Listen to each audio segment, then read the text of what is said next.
కోసం ఇంతమంది సైనికుల ప్రాణాలతో చెలగాటమాడటం సరైన పద్ధతి కాదని, సమస్యకు యుద్ధం ఒక్కటే మార్గం కాదని, అహింసతో ప్రపంచాన్ని జయించవచ్చని అందరిని ఒప్పించి తాను ఆత్మహుతికి సిద్ధమైంది. వాసవితో పాటు 102 గోత్రికులు కూడా ఆత్మహుతికి సిద్ధమయ్యారు. అందరూ అగ్ని ప్రవేశం చేయనవసరం లేదు. కుటుంబానికి ఒక పుణ్య దంపతులు మాత్రం అగ్ని ప్రవేశం చేయాలని చెప్పగానే అందరూ అంగీకరించారు. భాస్కరాచార్యులు గోదావరి తీరంలో 103 అగ్ని కుండాలను సిద్ధపరిచారు. వాసవితో పాటు 102 గోత్రికులు తల్లిదండ్రులు అగ్ని కుండాలకు ప్రదక్షిణ చేసి వేదమంత్రాల సాక్షిగా అగ్ని గుండాలలోకి ప్రవేశించి అగ్నికి ఆహుతయ్యారు.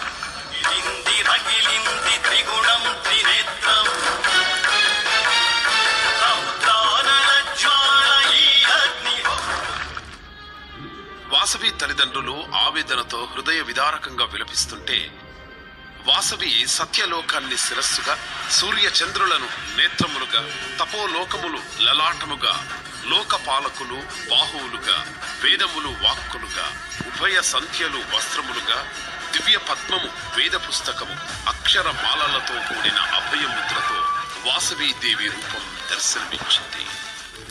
ఈనాటి నుండి నేను మీకు కులదేవతగా ఉండి నిరంతరం మీ పూజలు అందుకుంటూ మిమ్మల్ని కాపాడుతూ మీ వంశాలకు ఆయురారోగ్య ఐశ్వర్య సిద్ధి కలిగిస్తూ ఉంటాను అని మాట ఇచ్చింది.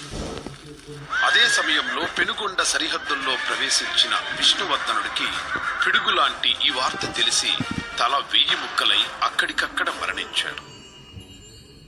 తమ వంశం నాశనం కాకుండా కన్యగా మరణించిన వాసవి కన్యకా పరమేశ్వరిని అందరూ పూజలు చేస్తూ పెనుగొండలో వాసవి కన్యకా పరమేశ్వరి ఆలయాన్ని నిర్మించారు.